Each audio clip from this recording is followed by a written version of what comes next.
নমস্কার বন্ধুরা, মন্টিস কিচেনে আপনাদের স্বাগত।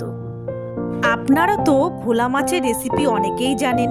একবার শসা বড়ি দিয়ে পাতলা করে এই রেসিপিটা বানিয়ে দেখতে পারেন, খেতে কিন্তু ভীষণ সুন্দর। এখানে নিয়ে নিয়েছি ভোলা মাছ। এবার পরিমাণ মতন নুন হলুদ একটু মেখে নেব আমি। ব্যাস, আমার মাখা হয়ে গেছে। এবার আনাজের মধ্যে নিয়েছি আমি দুটো শসা, একটা আলু আর একটা টমেটো, সামান্য একটু বড়ি। মশলার মধ্যে নিয়েছি আমি আদা, গোটা ধনে, মৌরি, জিরে, 4টে শুকনো লঙ্কা। ঝালটা আপনারা আপনাদের পরিমাণ মতন দেবেন। আপনারা এটা মিক্সিং জারও করতে পারেন, আমি শিলনোড়াতে বাটলাম।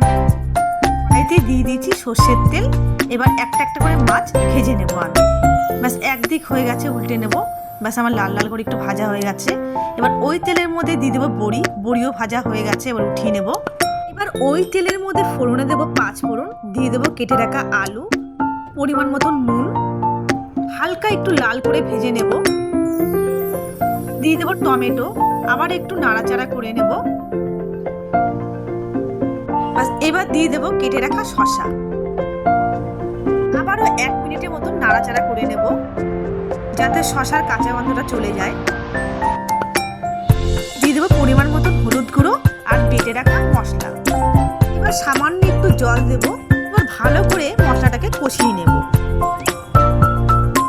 এবার দিয়ে দেবো চেরা কাঁচা লঙ্কা, স্বাদ মতন চিনি। যারা মাছের ঝোলে চিনি পছন্দ করে না তারা দেবেন না, আমি সামান্য একটু ব্যবহার করলাম। এবার দিয়ে দেবো পরিমাণ মতন জল, ঢেকে এবার সেদ্ধ করে নেব। ব্যাস, আমার আলু শসা সেদ্ধ হয়ে গেছে। এবার দিয়ে দেবো ভেজে রাখা বড়ি আর একটা একটা করে মাছ ছেড়ে দেবো। 1 মিনিটের মতন ফুটিয়ে নেব।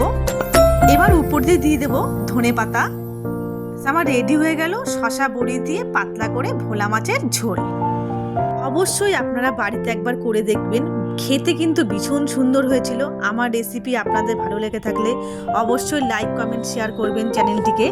আমি যদি নতুন নতুন ভিডিও আপনাদের সঙ্গে শেয়ার করতে পারি। আপনারা ভালো থাকবেন, সুস্থ